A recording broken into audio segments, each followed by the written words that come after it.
Ok. Muito bem, boa tarde. Hoje nós estamos reunidos aqui na UFES para um programa de comunicação científica realizado pelo NPFIL, que é o Núcleo de Pesquisa, Educação, Filosofia e Linguagem. Antes falou o Luiz Fernando, e ele falou sobre o mal-estar em Kafka, analisou a obra de Kafka a partir dos conceitos, principalmente de Freud, e eu vou continuar falando mais ou menos no mesmo tema, só que a obra que eu analiso é uma outra obra, que é a obra Macunaíma, do Mário de Andrade, e o referencial teórico que eu uso é o Walter Benjamin, né? Então, a minha apresentação ela está dividida em duas partes, né? Na primeira parte, eu vou procurar definir mais ou menos, né, os termos filosóficos tratados tanto pelo Walter Benjamin como pelo próprio Freud, que é o termo Erfahrung, que geralmente é traduzido como experiência, e o termo Erlebnis, que geralmente é traduzido como vivência, né? Esses dois termos fazem parte tanto da produção acadêmica do Walter Benjamin, mas especialmente depois que o Benjamin lê um texto de 1920, que é um texto do Freud. A primeira vez que esse termo Erfahrung aparece na obra do Walter Benjamin é num texto que ainda não está traduzido para o português, um texto de 1913, mas esse texto consta traduzido para o inglês, e é uma tradução, se não me falha a memória agora, feita pelo próprio Adorno, né, para o inglês. E nesse texto, que é um texto de 1913, a palavra Erfahrung, tanto a palavra Erfahrung como a palavra Erlebnis, são traduzidas como experience, por essa palavra em inglês, o que causa uma certa confusão para quem está lendo o texto, porque ele está falando de coisas diferentes, mas a língua para a qual esses termos estão sendo traduzidos não suporta essa diferença, ou o tradutor não teve esse cuidado, enfim, gera uma confusão para quem está lendo. E assim também o texto passou para o português, né? Então, geralmente, quando nós lemos esse texto, esses primeiros textos do Benjamin, não existe essa diferença na tradução para Erfahrung e Erlebnis, o que causa já uma dificuldade inicial em ler o texto traduzido para o português. Mais tarde, os textos que vão sendo traduzidos já fazem uma diferença, inclusive tem até uma explicação, notas de rodapé, etc. e tal, sobre a diferença entre eles. Agora, o curioso é que em 1913 o Benjamin estava no ensino médio quando ele escreveu. Era um texto curto para uma revista, o Benjamin sempre quis ter uma revista, né, publicar os textos dele por meio de uma revista. E ele escreveu esse texto ainda na época de um grêmio estudantil que ele participava, né? E ele mesmo não trata essa diferença. Ele cita o texto Erfahrung, ele cita o texto Erlebnis, mas ele não trata a diferença semântica desses textos. Ele escreve um outro texto dessa mesma época, chamado Bela Adormecida, que eu só vou mencionar aqui, em que ele também fala desses termos, né? E a ideia dele, na verdade, é despertar os jovens alemães daquela época para a grande oportunidade que se avizinhava ali. E aí já tem uma coisa que vai atravessar a obra do Walter Benjamin, pelo menos na parte da obra dele que eu li, que é essa ideia do tempo, mas do tempo não como tempo, como tempo cronológico, mas do tempo kairos, né? Em teologia a gente aprende que kairos é mais uma ideia de oportunidade, de momento, é mais uma ideia de carpe diem, vamos pensar assim, daquele momento que se afigura e que você precisa aproveitar esse momento, esse tempo, do que uma ideia de um tempo que pode ser demonstrado por uma linha, né? Então, esses momentos que aparecem ali é o que o Benjamin, ao longo da sua obra, tenta articular. Um pouquinho mais à frente eu vou falar, pelo menos de uma das teses sobre história que ele escreve, né? E essa ideia dele, a ideia de articulação desses momentos que aparecem no tempo, né? Bem, então ele escreve isso, o tempo corre, em 19 que ele vai defender a tese de doutorado dele, mas quando chega em 20 é que o Freud vai escrever um outro texto, e esse texto do Freud vai influenciar muito o pensamento do Benjamin depois, especialmente sobre essa ideia de experiência e essa ideia de vivência, e isso é muito importante porque é a partir da ideia de experiência, de Erfahrung, que ele trabalha a ideia de memória, né, que o colega Luiz Fernando mencionou aqui anteriormente. Então a memória é uma condição para a elaboração do passado, e essa memória como elaboração, como condição para a elaboração do passado, ela está relacionada com o campo da experiência e não com o campo da vivência. E isso vai aparecer em muitos ensaios do Walter Benjamin, aparece no narrador, aparece em outros textos deles que eu vou mencionar ao longo dessa fala aqui. Bom, o que o Freud diz nesse texto, que é um texto chamado Para Além do Princípio do Prazer? A proposta do Freud é o seguinte: o Freud está apresentando uma hipótese. É sempre bom dizer isso, né? O próprio Benjamin, quando menciona, ele fala assim: olha, quando o Freud disse isso,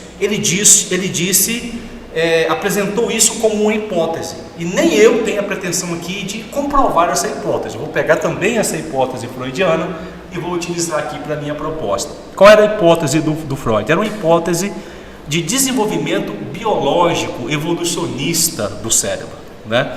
Então Freud começa fazendo uma espécie de geografia do cérebro humano ali, e tentando demonstrar como que esses espaços no cérebro humano se formaram ao longo do tempo. Então ele vai dizer que existe uma parte do nosso cérebro, estou usando aqui os termos bem simples para ficar bem claro para a gente.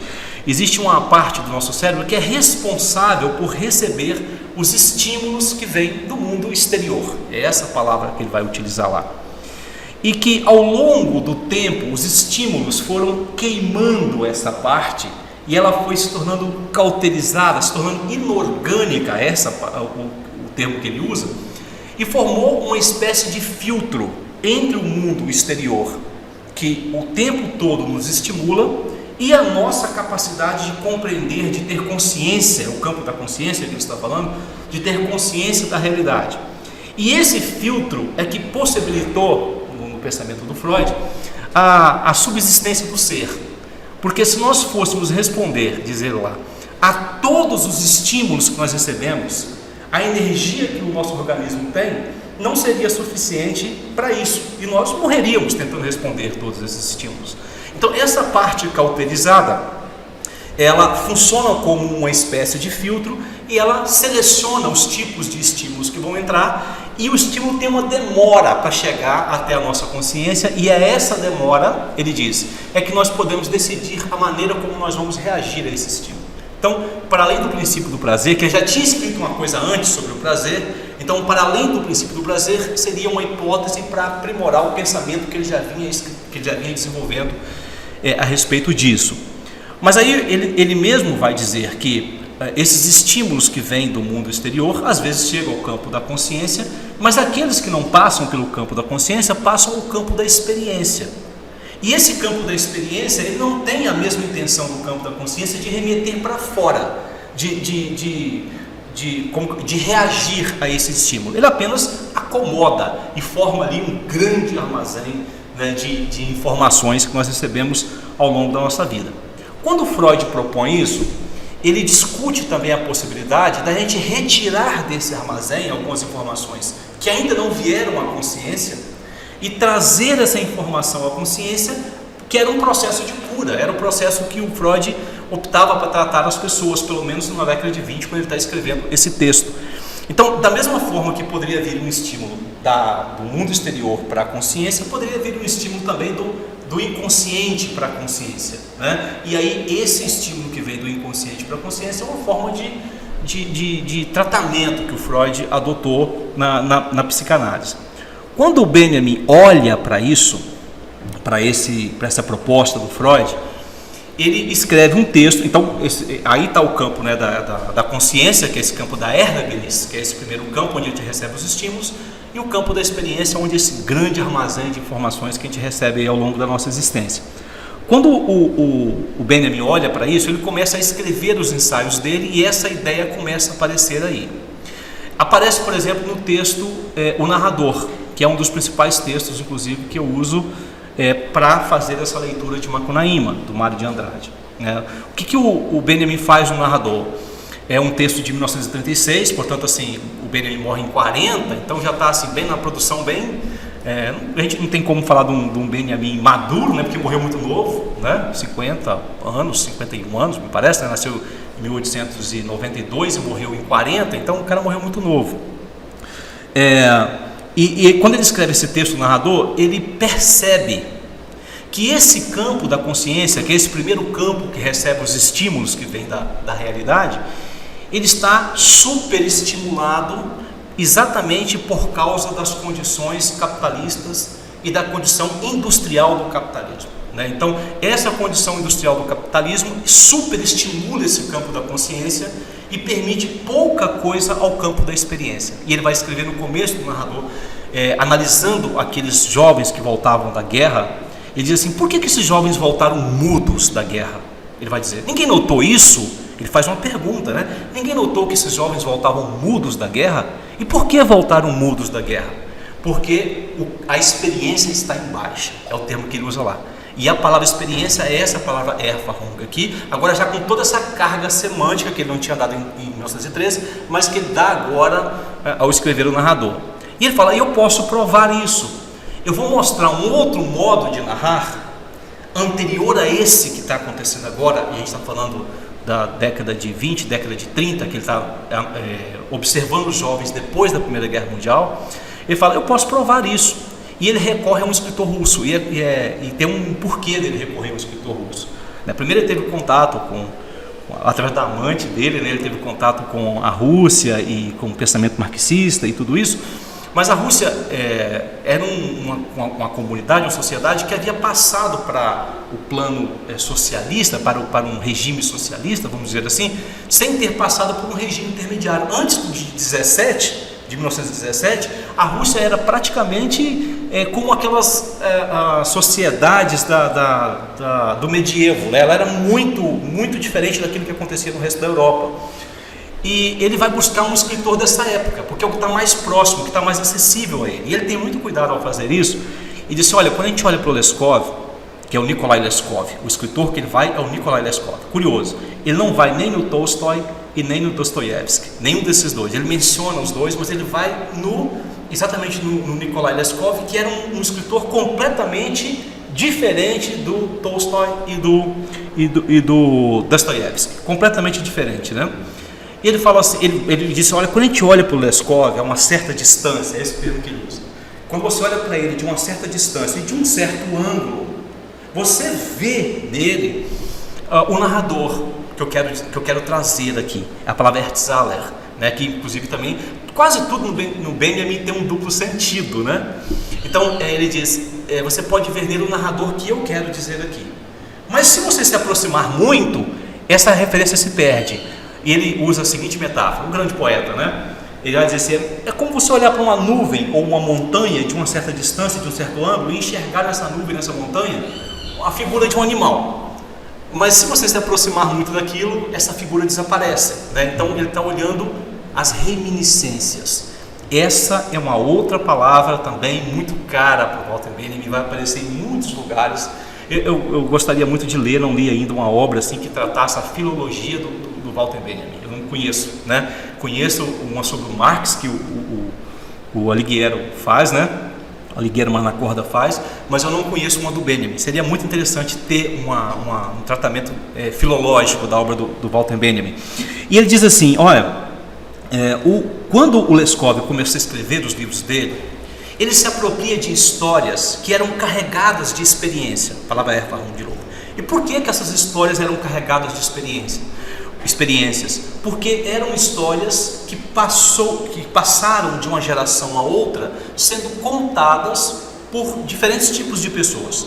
Ele vai usar metáforas de novo. Ele diz: o viajante, o marinheiro que trabalhava nos navios mercantes, quando ele ouvia uma história num lugar, ele aprendia, memorizava essa história, e quando ele chegava em outro lugar, ele recontava essa história. Mas ao recontar essa história, ele acrescentava àquela história a própria experiência dele, e com isso enriquecia a experiência da outra pessoa que ouvia a história. Então, é mais ou menos aquela ideia de quem conta um conto aumenta um ponto. Então a ideia era mais ou menos essa: cada vez que a história era recontada de um lugar para outro, a experiência de quem contava ia carregada naquela história. Essa era uma maneira de transmitir experiência. Mas a outra maneira também era daquele camponês, ele vai usar essa expressão, que vivia muito tempo num lugar só, o camponês longevo, vamos pensar assim. Por quê? Ele ouvia a história do avô dele, do pai dele, contava para os filhos dele, os filhos contavam para outros. Então, enquanto um transportava a experiência no espaço, o outro transportava a experiência no tempo. Ele vai dizer: esses eram os tipos arcaicos dos narradores. Só que ele vai usar ainda uma terceira metáfora nesse mesmo texto do narrador, que é o artífice. Ele diz: esses dois caras, tanto o navegante como o camponês, eles se resumem num cara, que é o artífice. O artífice, quem já leu a obra dos Zé Lins do Rego, quem já leu o Fogo Morto dos Zé Lins do Rego, lembra do Mestre Amaro. O Mestre Amaro era um artífice. Ele era um cara que morava num engenho, né? Ele era um agregado que morava ali no engenho, e ele fazia celas. Então esses caras eram assim, eles trabalhavam um tempo num lugar, fabricando as coisas, e depois se mudavam para outros. Quando eram jovens, eles andavam de fazenda a fazenda, de lugar a lugar, fazendo essas coisas que eram úteis, fazendo cela, fazendo panelas, fazendo essas coisas que eram úteis. E quando envelheciam, eles montavam uma oficina num determinado lugar, e ali eles passavam a ensinar outros artífices. Então esse cara sozinho, o artífice, ele reunia a condição tanto daquele que transportava a história no tempo, como aquele que transportava a história no espaço. E ele vai dizer assim: o Nikolai Leskov, ele tem essa característica do artífice. Por quê? Porque ele trabalhava numa firma inglesa, e essa firma obrigava que ele viajasse por todo o interior da Rússia. Então ele era o cara transportando uma história de um lugar para outro no espaço.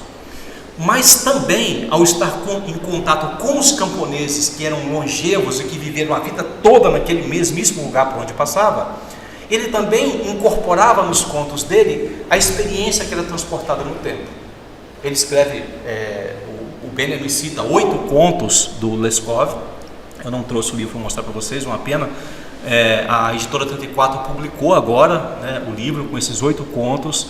E são contos assim, que realmente quando você está lendo, você percebe que ele incorpora ali essas histórias que eram contadas nos lugares. Tem sempre a presença de um viajante, tem sempre um pouco de misticismo naquilo, né? Então tudo isso enriquece aquele modo de contar. Quando ele olha, aí um erro muito grande, eu tive contato com esse texto pela primeira vez em 17, que é quando começa a minha leitura em Walter Benjamin. Tem, portanto, pouquíssimo tempo. Tem 5 anos que eu venho lendo Walter Benjamin, né? E aí, esse texto costuma cair para quem faz letras, lá naquela disciplina sobre teoria da narrativa, que você estuda. Quer dizer, o texto não tem nada a ver com aquilo. Pode até ter um contato, mas não é disso que o texto está falando. Bom, então aí está o primeiro texto em que ele trata, que eu quero abordar aqui hoje, né? Tem outros vários, mas esse é o primeiro texto em que ele trata a questão da experiência e a questão da vivência. E por que isso tem a ver com o Macunaíma, com a obra do Mário de Andrade? Então, você sabe que o Macunaíma é um livro de 28, né? E o Mário de Andrade está escrevendo também, vamos dizer assim, no auge do modernismo, mas aqui no Brasil. Aqui o modernismo, em lugares diferentes do mundo, se você comparar com a França, por exemplo, né?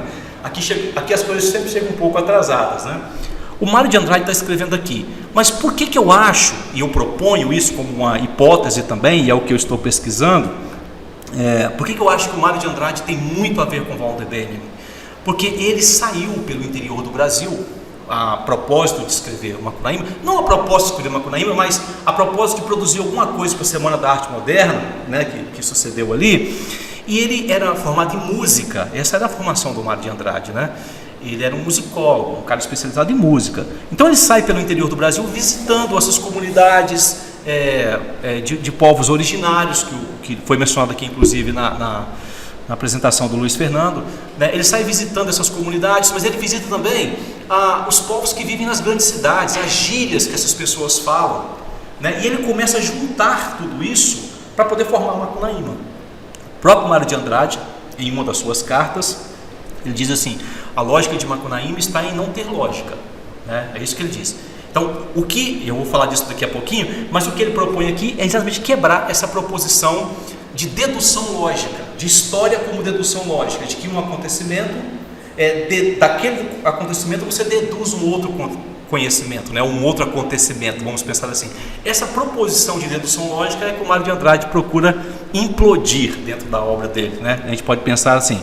Então, o modo de produção seria a primeira aproximação que eu faria entre o Leskov e o Mário de Andrade, é o modo de produção. Ou seja, o cara viaja pelos interiores, o Leskov lá na Rússia na segunda metade do 19 e o Mário de Andrade no Brasil na primeira metade do 20, vamos pensar assim, né? Mas eles estão fazendo a mesma coisa, estão indo pelos interiores, estão pesquisando, estão conhecendo a cultura.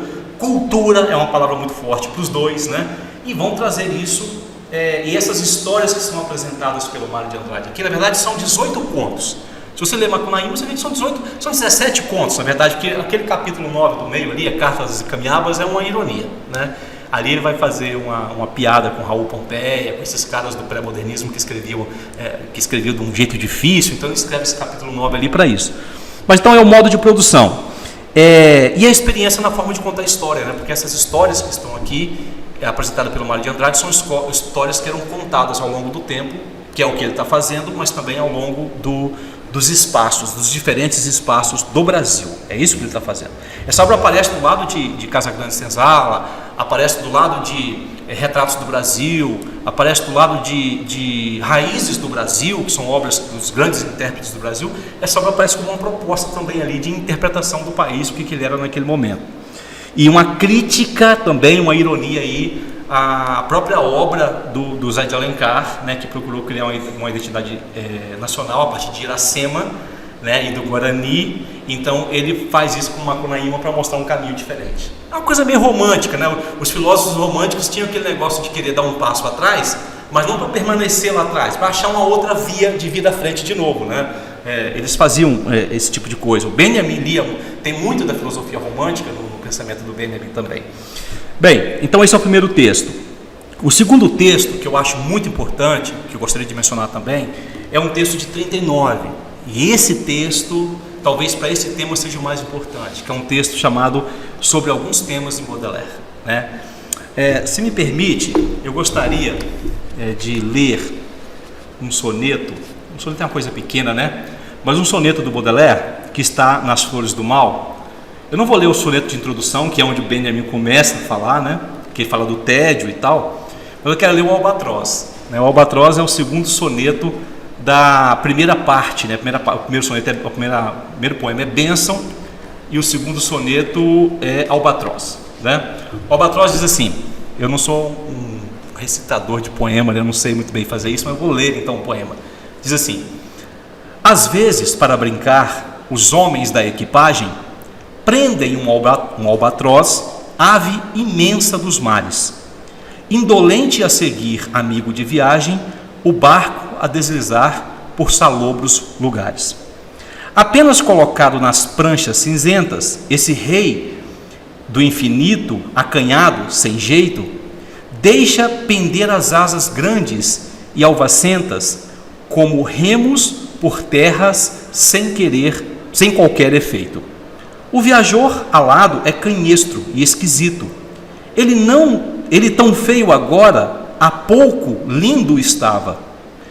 Um cutuca-lhe o bico com um pequeno pito, outro imita mancando o coxo que voava. O poeta é assim, a comparação, né? Como esse rei dos ares, que frequenta a borrasca do arqueiro a zombar.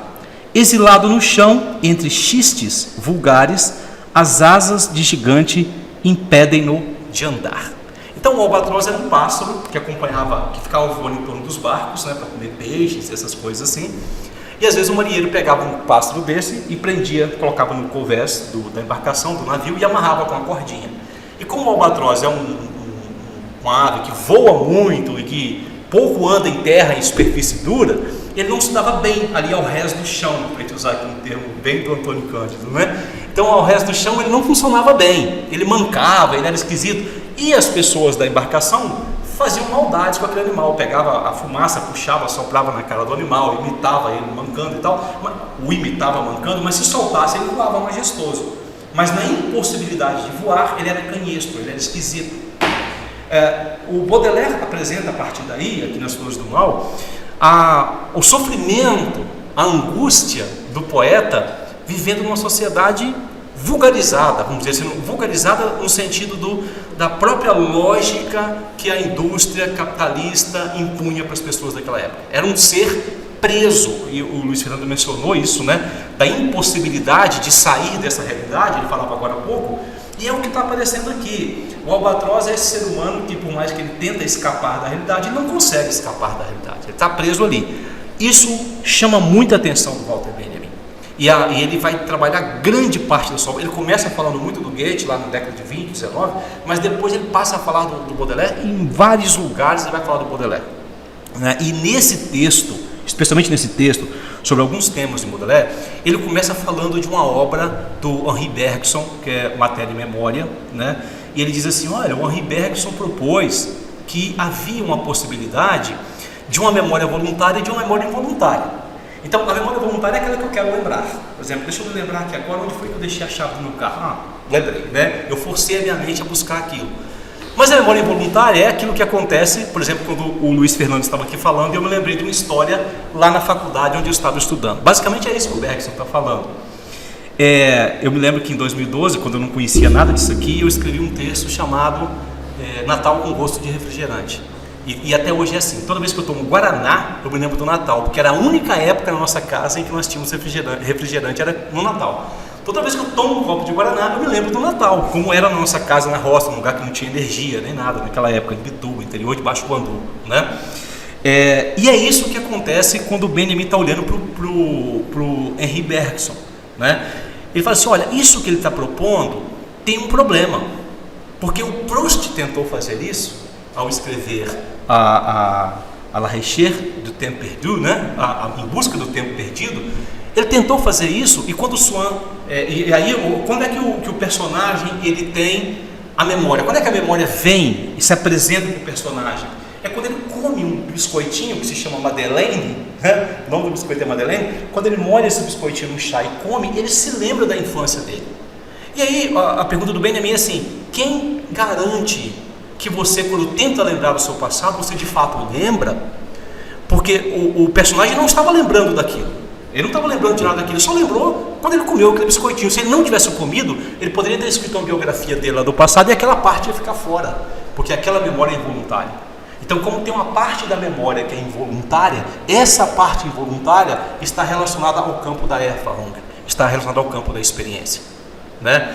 Então, esse campo da experiência é que produz a memória involuntária. O campo da consciência você pode forçar para tentar trazer alguma coisa à consciência. Então a história de que você tem registro é uma história fragmentada, porque nem toda ela você vai ter uma oportunidade de ter alguma coisa que busque na sua experiência aquilo. E no tempo em que nós estamos vivendo, como já vimos lá no texto anterior, essa possibilidade da experiência é cada vez menor, né? De que maneira então, aí ele vai olhar para isso, para esse detalhe todo, e passa a falar das Flores do Mal do Baudelaire, que é um livro fantástico. Mas a pergunta do Benjamin é assim, numa época em que nós estamos, porque o poema épico, que toda a estrutura dos poemas do Baudelaire é estrutura épica. A gente está falando aqui de sonetos, de redondilhas maiores, redondilhas menores, etc e tal. Isso é coisa épica, isso é coisa de Camões para trás, vamos pensar assim, né? Dele para trás. Para frente a poesia tinha mudado, ninguém mais tinha interesse nesse tipo de poema.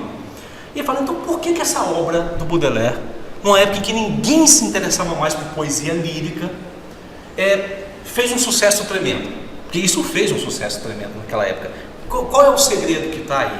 Bom, ele vai dizer, as pessoas não se interessam por esse tipo de obra, e a primeira resposta que ele dá, porque a poesia épica, a epopeia, ela tinha a ver com memorização. O Aedo, né, que era o poeta que recitava na íntegra o texto de Homero, de Virgílio, de qualquer um desses caras, do Hesíodo, de qualquer um desses caras, ele ia para uma determinada comunidade, para um evento, geralmente de pessoas muito ricas, e ali ele declama. Se você ler a Odisseia, você vê que Ulisses chama um Aedo para poder cantar a história dele. Então o Aedo era um cantor, era um cara que era convidado para fazer um show, né? Se você convida o Caetano Veloso para vir aqui hoje, era mais ou menos isso que o Aedo fazia. Ele vinha para cantar, eles cantavam exatamente aquilo. Mas ao lado do Aedo tinha um Rapsodo. O Rapsodo era um cara que ele não cantava a obra na íntegra. Ele pegava um fragmento da Odisseia, um fragmento do Trabalho e os Dias, um fragmento da Teogonia, pegava um fragmento de cada uma dessas obras e fazia uma coisa diferente, uma compilação, essa é a palavra, né? Fazia uma compilação e usava aquilo a propósito da comunidade para a qual ele estava fazendo, né? Então isso era engraçado, ver fazer isso, porque ele adaptava a obra de acordo com a realidade para onde ele ia. Olha de novo essa ideia do Leskov e a ideia do Mário de Andrade de catar pedacinhos de coisas. O Benjamin, ele gostava muito dessa arte expressionista, né? Inclusive quando ele morreu, tinha com ele uma cópia do Ângelos Novos, que é uma obra do Nankin, se não me engano, do Paul Klee, né? Paul Klee. O Paul Klee também trabalhou junto com outro artista chamado Franz Marc, que pintou aquelas torres de cavalos azuis que desapareceu durante o nazismo. Então, essa ideia de cubismo, essa ideia de expressionismo, tudo isso fazia muito sentido, porque são fragmentos que são juntados para poder formar então um sentido.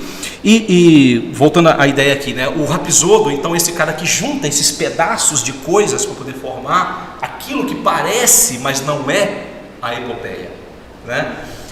E o Baudelaire está fazendo isso, Walter Benjamin vai dizer. Ele está juntando pedaços de coisas, ele dá uma forma de epopeia para o negócio dele, mas o que ele está fazendo é juntar pedaços de coisas e traz tudo isso. E tinha outra coisa ainda no Baudelaire que chamava muita atenção dele, que era a característica do flaner, né? O flaner, ele, dentre muitas coisas, o que mais me chamou a atenção quando ele analisa, porque tem um texto chamado Flaner, Walter Benjamin, mas tem um outro texto chamado A Paris do Segundo Império, e dentro desse Paris do Segundo Império tem um texto chamado Flaner Menor, que é muito interessante.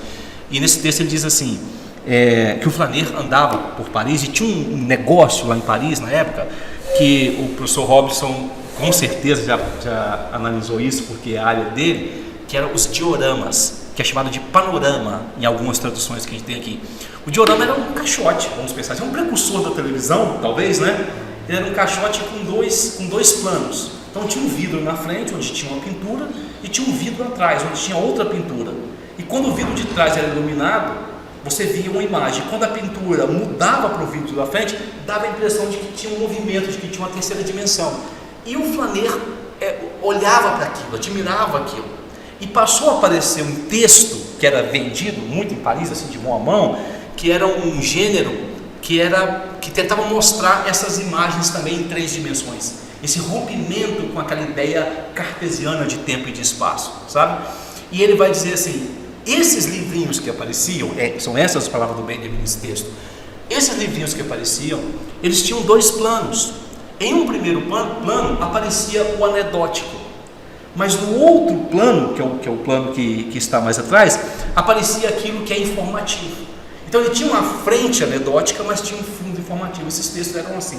Ele vai dizer, a obra do Baudelaire, ela reúne essas 2 condições. A primeira condição de ser uma coisa parecida com o Rapsódo fazia, que era a ideia de juntar e adaptar aquilo para um tempo kairos, de novo, aquele tempo específico ali. E também tinha essa ideia de, sob um fundo anedótico, apresentar um fundo informativo. Então essa era a diferença da obra do Baudelaire para toda a obra lírica daquela época, e por isso fez tanto sucesso. No meu ponto de vista, é exatamente isso que acontece aqui no Macunaíma. Não tem nenhum livro na literatura brasileira de que eu tenha conhecimento, de que eu tenha lido, e claro, tem pessoas que leram muito mais do que eu, mas eu amo literatura brasileira, é a que eu mais leio. Só tem um livro que é parecido com isso aqui, que é o livro do Jô Soares, O Xangô, de Baker Street. No meu ponto de vista, só aquele, porque ele também tem isso, né? Da lógica dedutiva do Sherlock Holmes não ser capaz de resolver um problema. E também da polícia do Rio de Janeiro não ser capaz de resolver o problema. É uma outra lógica que está por trás, que é tão simples, está na cara da pessoa o tempo inteiro, né? E ele não vê, que são as notas do violino, de acordo com as cordas que vão sendo arrebentadas do violino. É uma pessoa que o serial killer mata, né? Então o mi, o lá, o ré, o sol são iniciais ali, a pista do serial killer deixa. Para mim aquela obra se aproxima, né? Mas não tem nada parecido com isso aqui. Se você lê o que vem antes, né, e lê o que vem depois disso aqui, mesmo o romance de 30, você vai perceber que tem uma diferença muito grande, mesmo entre as obras do Mário de Andrade. Então essa obra é única, porque ela faz esse exercício de juntar esses fragmentos, bem ao estilo do expressionismo, bem ao estilo do cubismo, do dadaísmo, dessas ideias todas que a gente tem, mas também de, sob um fundo anedótico, passar um fundo informativo. E esse fundo informativo é o fundo que atinge a experiência. É aquele fundo que escapa à visão, aquela visão consciente que eu tenho, e que passa a experiência. É a minha proposta, né? É a minha, vamos dizer, a minha hipótese sobre isso aqui. Então, sobre o Mário de Andrade, né, que eu falei para vocês, essa semelhança dele com o Charles Baudelaire.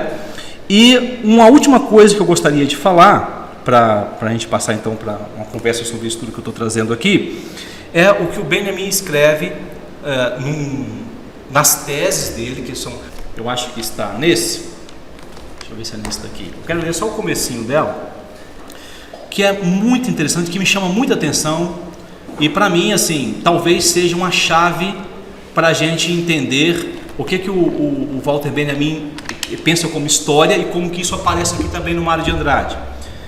Sobre o conceito de história, página 222. Então tá aqui. Vou ler só um pedacinho, só a primeira linha mesmo, que a gente não tem tempo, na tese número 6. Nessa versão aqui de 94, está na página 224. Olha o que ele diz. Ele diz assim, ó. Articular, lembra que eu falei essa palavra lá no começo, né? E é isso também que acontece nas obras dadaístas, nas obras expressionistas, cubistas, né? Articular historicamente o passado não significa conhecê-lo como ele de fato foi.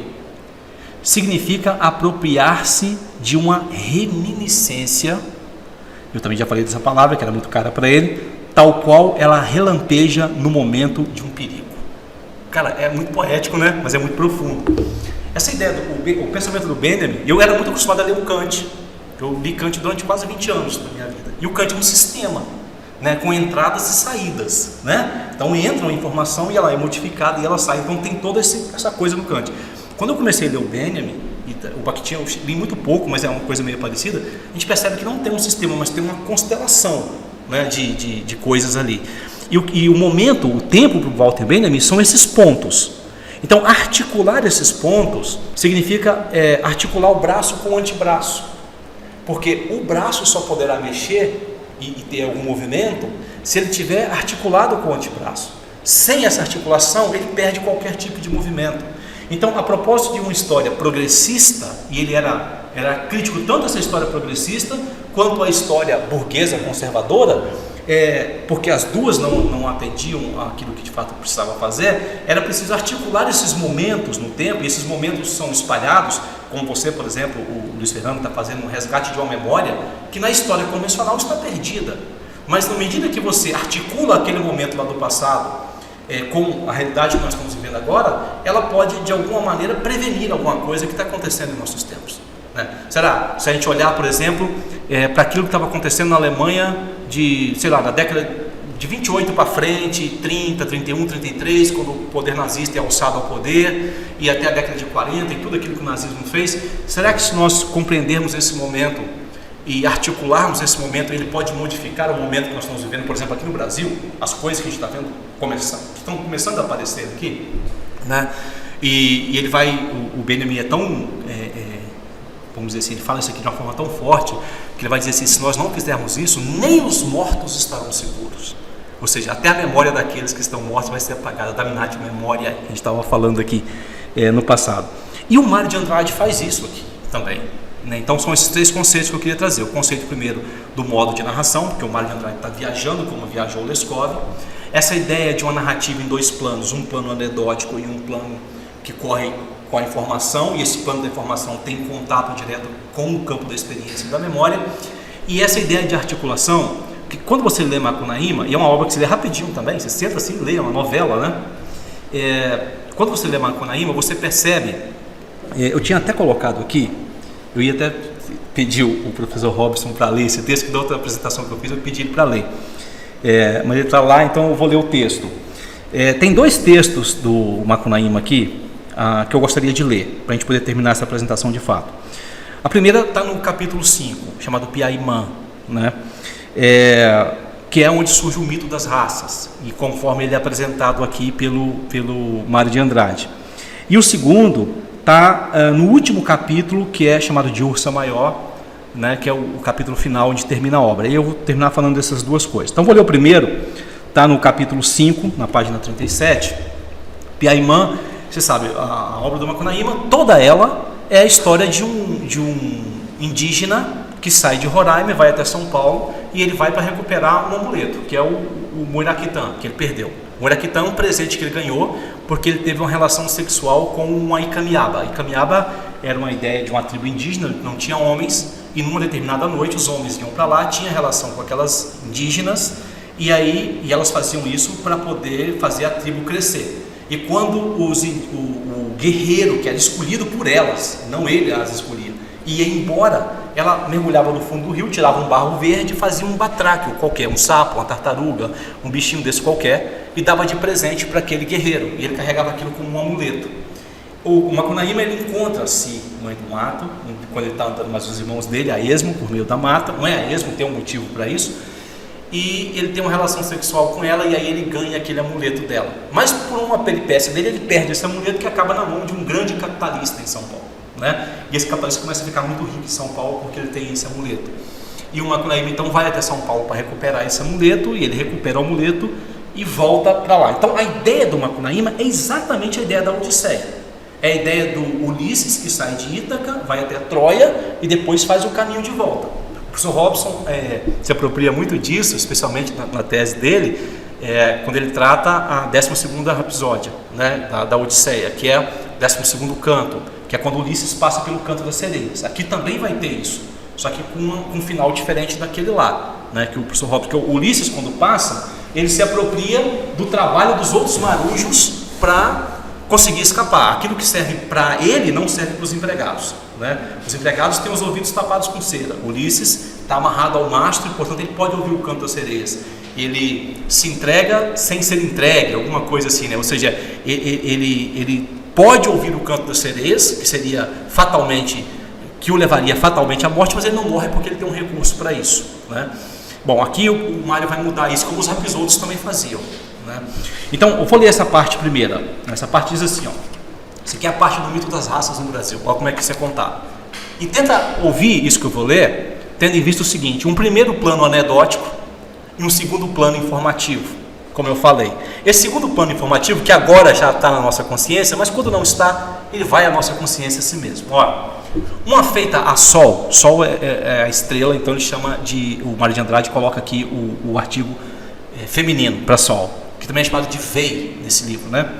Uma feita a Sol cobria os 3 manos de uma escaminha de suor, e Macunaíma se lembrou de tomar banho. Então já estão no caminho para São Paulo aqui, tá?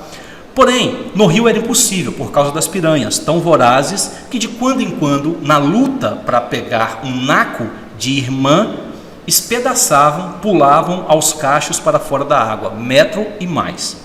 Então Macunaíma enxergou uma lapa, uma pedra no meio do rio, bem no meio do rio, com uma cova cheia d'água.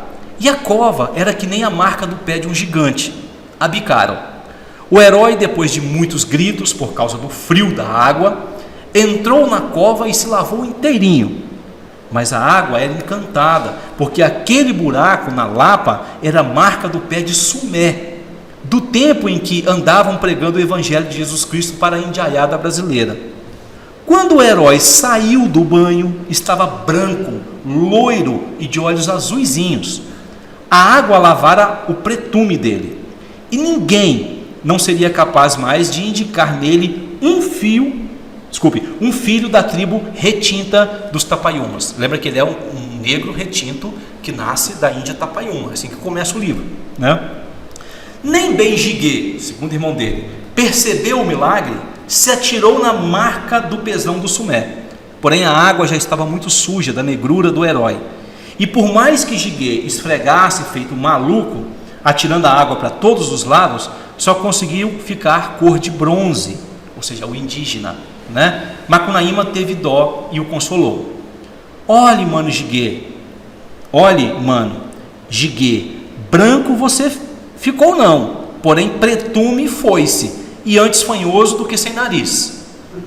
Manape, terceiro agora, que é o feiticeiro, Manape então é que foi se lavar, mas Jiguê esborrifara toda a água encantada para fora da cova. Tinha só um bocado lá no fundo, e Manape conseguiu molhar só a palma dos pés e das mãos. Por isso ficou negro, bem filho da tribo dos Tapaiumas, porque os negros têm a palma da mão e a palma dos pés brancas. Então, como ficou só um pouquinho de água, ele teria chegado, né, e só conseguiu molhar a palma da mão e a palma dos pés. Essa é uma história que era contada, essa é uma lenda que era contada, mas que é trazida para aqui e de uma forma muito crítica.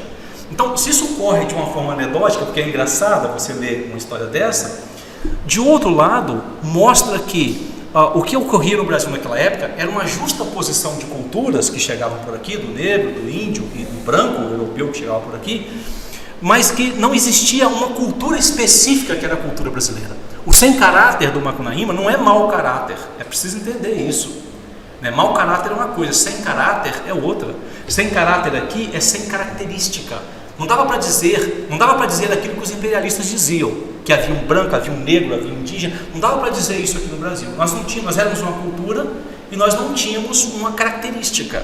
E aí a proposta desse cara aqui, e isso vai se relacionar muito com aquilo que o Sérgio Buarque de Holanda também fala na Raiz do Brasil, é a seguinte: se o Brasil modernizar, essa inexistência de característica vai desaparecer. Vamos caracterizar, porque para modernizar é preciso padronizar. E por quê? Por que é preciso padronizar? Porque a modernidade padroniza para controlar e controla para explorar, né? Então, sem a modernização, não tem como você padronizar. Sem padronizar, não tem como controlar. Sem controlar, não tem como explorar.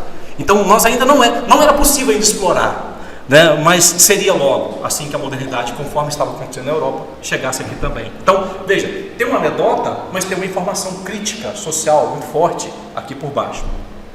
E a última parte, o que eu gostaria de ler, é o final, porque a propósito da obra do Homero, que eu mencionei, quando o Ulisses está passando pela região das sereias, ele, como eu já disse, ele tapa os ouvidos dos marujos dele com cera, e ele se amarra no mastro do navio, e ele passa então incólume por ali. Ele não morre, ele é o único, né? Ali tem uma ideia do mito, a dialética do mito com o racional. É isso que o Adorno depois vai tratar, inclusive, na dialética do esclarecimento, né? O mito e o racional estão ali numa relação dialética. Aqui nessa obra acontece o contrário, né? Quando o Macunaíma encontra o Muiraquitã, que é o que ele veio buscar, que é vencer a guerra de Troia dele, vamos dizer assim, ele começa a fazer o caminho de volta, mas ele já não é mais o mesmo, o caminho de volta que ele faz, né? E os irmãos dele morrem também, assim como os marinheiros de Ulisses, do Odisseu, morreram, e ele fica sozinho, e ele perde de novo o Muiraquitã. E quando ele perde de novo o Muiraquitã, e isso também acontece muito na Odisseia, né? Sempre que o Ulisses está pronto para chegar em Ítaca, tem um evento qualquer que o tira da rota, né? Que o leva. Acontece também na Eneida do Virgílio. E aí ele fica na beira, ele está sozinho já, ele está na beira da lagoa. Eu vou ler o texto, página 175. E é o último texto que eu leio mesmo para a gente terminar. Esse livro é maravilhoso. Macunaíma depôs com delicadeza os legornes na praia, as roupas, e se chegou para a água. A lagoa estava toda coberta, olha, sempre tem muita água, né? Igual lá. A lagoa estava toda coberta de ouro e prata, e descobriu o rosto, deixando ver o que tinha no fundo. Então ele olhou e viu o fundo da lagoa. E Macunaíma enxergou lá no fundo uma cunhã. Cunhã é mulher, né? Lindíssima, alvinha, e padeceu de mais vontade. Macunaíma, ele era muito dado a sexo, gostava muito de sexo, desde quando era criança, né? E aqui tem uma coisa muito freudiana também, né? Tem muito essa ideia da vontade, da pulsão, né? E Macunaíma, ele é uma personalidade, se for analisada do ponto de vista freudiano, ele é uma personalidade que não tem um superego, né? Ele só tem um lado, ele não tem nada que regulamenta aquele outro lado. Aí aquela resposta, aquela pergunta que você tinha feito para o Luiz Fernando, né? Será que tem uma comunidade que esse superego não está afetado? Pelo menos do ponto de vista artístico aqui é essa, né? Seria o Macunaíma. Macunaíma seria esse cara que a sociedade, antes dele ir para São Paulo, não o afeta, não causa nele um mal-estar. Agora aqui já está triste, né? Muito bem, aí continua. Uma cunhã lindíssima, assim, aí vem, ó. E Macunaíma enxergou lá no fundo uma cunhã lindíssima, alvinha, e padeceu de mais vontade. E a cunhã lindíssima era o Iara. O Iara era uma espécie de sereia, que a sereia ela parecia bonita, mas quando alguém se jogava na água, ela devorava essa pessoa, né? Vinha chegando assim, como quem não quer, com muitas danças, piscava para o herói, parecia que dizia: cai fora, seu nhonhô moço. E fastava com muitas danças, assim como quem não quer. Deu uma vontade no herói tão imensa que alargou o corpo dele e a boca umedeceu. Olhando para a sereia, né? Mani, é o que ele disse. Macunaíma queria a dona. Botava dedão na água e num átimo a lagoa tornava a cobrir o rosto com as teias de ouro e prata. Macunaíma sentia o frio da água e retirava o dedão. Foi assim muitas vezes. Se aproximava o pino do dia, ou seja, meio-dia, e veio, que é o sol, né? Estava zangadíssima. torcia para Macunaíma cair nos braços. Por que o Sol tomou raiva do Macunaíma? Porque o Macunaíma fez um trato com o Sol de que ia casar com uma das filhas da Vei. E ele se casou. E ele prometeu que nunca ia trair. E ele traiu. Então o Sol fica com muita raiva. Ulisses também era assim, né? Era muito mulherengo por onde passava, né? Sabia que a moça não era a moça, não. Era o Yara. E a Uyara vinha chegando outra vez, com muitas danças. Que boniteza que ela era. Morena e coradinha, que nem a cara do dia. E feito o dia, que vive cercado de noite. Ela enrolava a cara nos cabelos, curtos, negros, como as asas da graúna. Tinha no perfil duro um narizinho, tão mimoso, que nem servia para respirar. Porém, como ela só se mostrava de frente e fastava sem virar, Macunaíma não via o buraco no cangote por onde a pérfida respirava. E o herói indeciso, vai não vai. Sol teve raiva, pegou um rabo de tatu de calorão e guascou no lombo do herói. A dona Ali diz que, abrindo os braços, mostrando a graça, fechando os olhos, molenga. Macunaíma sentiu fogo no espinhaço, estremeceu, fez pontaria e se jogou, feito em cima dela. Juque! Vei chorou de vitória. As lágrimas caíram na lagoa, num chuveiro de ouro. Era o pino do dia. Quando Macunaíma voltou à praia, se percebia que brigara muito lá no fundo. Ficou de bruços um tempão, com a vida dependurada nos respiros fatigados. Estava sangrando, com mordidas pelo corpo todo, sem a perna direita, sem os dedões, sem os cocos da baía, que eram os testículos, sem as orelhas, sem nariz, sem nenhum dos seus tesouros. Você lembra que, acho que é com Calisto, que quando que ela quer ter relação com Ulisses, e ele faz ela assinar um trato de que ela não vai castrá-lo, né? Aqui ele é castrado, tá vendo? Corta os testículos dele. A galinha cacarejava deixando um ovo na praia. Macunaíma pegou nele e chimpou-o no carão feliz da Sol. O ovo esborrachou bem nas bochechas dela, que sujou-se de amarelo para todo sempre. Aí surgiu o sol amarelo. Entardecia. E agora, para terminar, Macunaíma sentou numa lapa que já fora jabuti, nos tempos de Dantes, e andou contando os tesouros perdidos embaixo d'água. E eram muitos. Era uma perna, os tesouros perdidos na água. E eram muitos. Era uma perna, os dedões, eram os cocos da Bahia, eram as orelhas, os 2 brincos feitos com a máquina Patek e a máquina Smith Wesson, que é um revólver, né? O nariz, todos esses tesouros. O herói pulou dando um grito que encurtou o tamanho do dia. As piranhas tinham comido também o beiço dele e a Muiraquitã ficou feito louco. E aí então ele resolve morrer e sobe para o céu na forma de uma estrela. É diferente de Ulisses, né? O Macunaíma, que não tem contato com a cultura industrial capitalista, ele é o rei das encaminhadas. Mas quando ele volta de lá, ele é esse ser humano deteriorado que a gente encontra aqui. Ele já não tem mais aqueles que ele faz a mesma coisa que Ulisses fez com os irmãos. Só que chega um momento que os irmãos aqui estão mortos, não podem mais. Tem uma história de fake news nesse livro, né? Que o Macunaíma está no centro de São Paulo e diz: olha o rastro de uma cutia.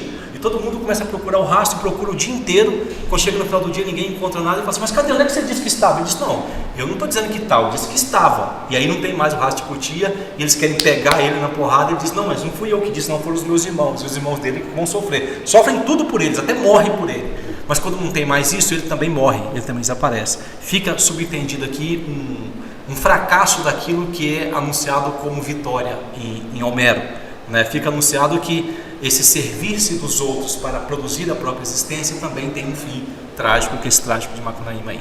Então a minha leitura, eu falei aqui de uma forma bem resumida, né? Mas vai mais ou menos nessa direção aí.